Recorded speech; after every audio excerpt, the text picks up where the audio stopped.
greats. What are they doing now? Yeah. Even like Shannon Sharp, who be on TV. Antonio Brown has acted like a fool, a clown, since he arrived in Oakland. How's there two sides? Yeah, this guy the biggest joke. It's like, bro, you gonna put the Hennessy in the backwoods up there? I agree. Then you finna criticize me? Like, bro, you a joke, so you setting a bad example. Then you hating on it, like, what are you really standing for? So it's like, man, these guys run around just doing anything to just make a buck. When did you start realizing that, AB, and paying attention to that? Older you get, it's just like, yo, all right, Randy Moss still on ESPN. I know. What did you say, LBJ? You done playing, you gonna go on TV and commentate the basketball? No, I'm trying to own the team. Yeah, once the last game came, buddy, with the go home, with the confusion, too much confusion, I'm like, damn, this is where they really at. Because now they showing me the reality. Yeah. You know, oh, yeah, the good dude called me out, we lose a game. He like, damn, AB should have ran the better route. Why would Ben do that? That's the type of guy he is. He feel like he the owner. Bro, you threw this shit to the D-line, man. How the fuck I'm gonna run the better route? You need to give me a better ball. But it's like, in the league, you gonna have a guy from the team to be like, well, you can't say that. I need you to get this out there, like. But it's like, why I gotta be acting? At least ask the nigga how he feel first. Let it roll. Right? If it don't matter how I feel, then fuck it then. While I'm here, you know what I'm saying? The big grand scheme of things for us to win. You know, the integrity of things could kind of go out the window when the ultimate thing is for us to win. You know, if you work for me for 9 years, wouldn't you expect you to know my girlfriend's name or my dad's name? Or my kid, or, you know, would you expect me to meet your kid or at least know you on the level of some sort of integrity to know, like, hey, man, I appreciate what you do. Who are you talking about there? I mean, the owner, you know what I mean? Guys who work in the organization. When you get older, they teach you algebra. Algebra is the answer searching for the problem. I am the answer. My uniqueness is the answer. But I'm not trying to sell you here. You here at 8,000 square feet on behalf of Mr. Big Chest. You know, welcome to greatness, bro. Come on, But that's what the NFL is an organization. Organizations can create narratives and lower your value based on your position, but you can't lower my value. I'm Antonio Brown. I come from somewhere. I stand for something. I showed you. Mm-hmm. You know what I mean? If someone don't believe that, perfect, don't call me. Like, it's okay. Like, right. I'm perfectly fine walking away fully healthy or whatever. So if you ain't got the demands to meet the demands, make it move. I'm not just a young player searching for something to make a difference. I already made a difference. Mm-hmm. The Steelers probably gave me 5 contracts, including extensions. Almost $100 million and change. I'm $30 million up cash. Like, what do you want to tell me? It don't matter. I don't even have to play. My dad was great. If I retire right now, I think I'm great. Yeah. So what did that mean? The Raiders free! Bro,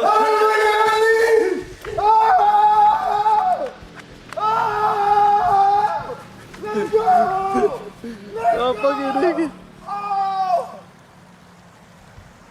The freedom bell ring got me flying like a free, flying like an eagle. Hey man, hey, be a wild boy, ain't he, man? Whew. Boy, that's a wild boy right there. Smart brother, but wild boy. Hey, I've been seeing a lot of people saying everything going on with AB is like bad for the NFL. I don't know if people recognize or people understand history, but the history of the NFL, especially at that receiver position, been crazy as hell. Think about T.O. Think about Chad Ochocinco. Them was some wild ass boys. AB ain't doing nothing worse than what they was doing. Actually, AB just kind of annoying, man. Like, you know, if you look at everything he does, he's just a self-centered prick. That's all he is. I don't hate the man though, because he got a good point. Like, the best point he got that I understand is basically the fight against corporations. Corporations really don't give a fuck about you, dog. At the end of the day, every last one of you watching this video right now, when you go to work, I don't care if you a fry cook or you a doctor. When you go to work, all they care about is their bottom line. Only difference between the fry cook and the doctor is the fry cook, they can have Joe Schmo off the street come in and flip a burger. So they really don't care about him. They'll get him out of there, they'll replace him. The doctor is like, hey, you know, you gotta be qualified for this. You gotta have a certain level of education. So it may be a little bit tougher to find that person, but we gonna find that person, so we'll get you out of there also. So I get him as far as that goes. And as far as getting your money, yeah, get your money, brother. Them folks don't give a damn about you. You don't have much longevity in the NFL. That's one of those careers where you're lucky if you can see 15 years. That's lucky. 10 years, great career. Average, about, 6 to 8 years. That's about what you're going to have in the NFL. So get your money while you can. But the biggest topic I want to talk about is it was reported Antonio Brown referred to Oakland's GM as a racial slur. I'm gonna talk about it a little bit. I had a friend, man. He called me. He hit me up. He was like, "Hey, man, did you see these reports saying that Antonio Brown used a racial slur against the GM?" He was like, "Why is this not a big deal? Is this something that's fake in the news or something?" So I started looking it up. I'm like, it's credible sources reporting on this, so this has to be true.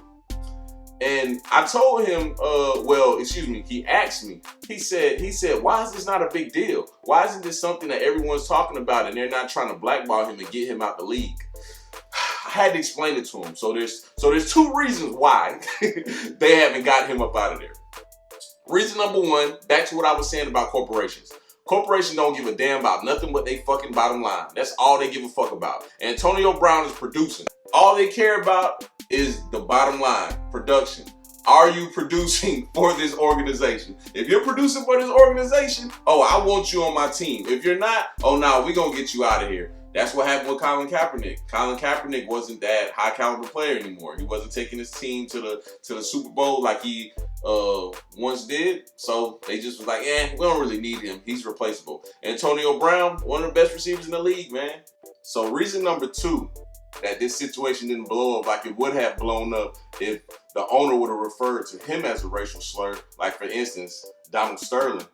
It's simply because if you look back at the history of America, America was pretty much built off of racism and discrimination. Slavery pretty much built this country. I don't care what anyone says, slavery built this country. I know people are going to be like, no, it didn't. We built this country. No. Slavery built this country. Slaves literally built this country. So if you look at the root of the N-word, it's deep rooted. It goes back in history.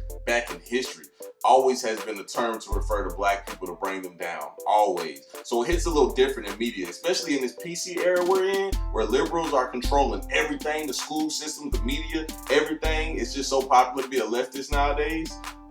That isn't tolerated. And everyone is outraged about everything. So that would have went left. But for AB's situation, that word that he used to refer to the GM as, it's pretty much a made-up word. Like, there's not too much history involved behind it. One day somebody just probably was looking at some saltine crackers and was like, you know what? I'm gonna start referring to white people as this since I've heard one call me a monkey before or something. Like, it's just stupid. It's a stupid ass word. It just came out of nowhere. Same way that like Charlemagne the God talks about mayonnaise and stuff. Like, it's hilarious. I'll be laughing my ass off. But, it's just dumb. It's just jokes. Like, nobody really gives a fuck. Like, not one white person woke up and seen that AB referred to him as that word and was like, you know what? I'm outraged. I really want to cancel him because he's a racist. No, they didn't wake up and do that because it's just stupid. Like, white people aren't as offended about that word as black people are about the N-word. And simply what I said is just history. By the videos I just showed you, as you've seen in the beginning, all Antonio Brown cares about is his money. If you have not watched that interview with ESPN that he did, you need to go watch it. As soon as you get done watching this video, go watch it. That interview is hilarious. I mean, I don't even understand what his team was thinking by doing this interview. This man basically took the reporter to his old neighborhood where he grew up at, showed him how rough it was, showed him where he came from. Then they did the interview at his current home. So while he's in his current home, the whole interview is based off him basically saying, like, you see where I'm from? You see where I'm at now? He's just a self-centered diva. That's all it is, man. Most people are self-centered. Like, it's just understood. They're self-centered. He's self-centered to another level. And he already told y'all, he don't give a fuck about the NFL. He made his money already. He feel like them people need him. He's right in a sense. But at the other end, if I was a GM, I would get him the hell out of there. I wouldn't want him on my team. All he cares about is that money. And on top of that, the biggest thing we got from this weekend, that man lost $20 million. That post he put up talking about business is booming. Yeah, I mean, I feel you. You know, once you touch the field, you'll get a $10 million check straight deposit to your account. A lot of money. I wish I had that check right now. Do not get me wrong. But man, look here. You really just lost. You lost $30 million. Like, excuse me, $20 million. You had a $30 million check that was about to get deposited to your account. You would have had that money this morning. But no. You couldn't shut up. You hired a PR team to get you off the team. This signed with the Patriots the same day for $10 million guaranteed. You gave up $20 million. You already apologized publicly. You already apologized. All you had to do was shut the fuck up and play. But no, you seen that you lost your guaranteed money, which okay, understood. And you went to another team to get $10 million instead of just getting your full contract. I don't understand it, man. But it's whatever though, man. But hey, he got what he wanted, the money. But the Patriots, I understand why they signed him. They're just all about winning or whatever. And like, they don't really lose nothing by signing him. As you seen last night, Tom Brady is still playing at a high level. The defense is better than we've ever seen. They don't really lose nothing by signing him. I guess he got his $10 million. That's what he wanted. If he doesn't fit in, they'll just get him the fuck out of there. They just lost $10 million or whatever, but they're still probably going to win the Super Bowl this year. Let's just say it. And before I get out of here, of course, you know, we're going through it in Falcon Nation, man. The brotherhood is suffering a little bit, but that's another topic, man. But I'm out, man. Hopefully my Falcons get together, man.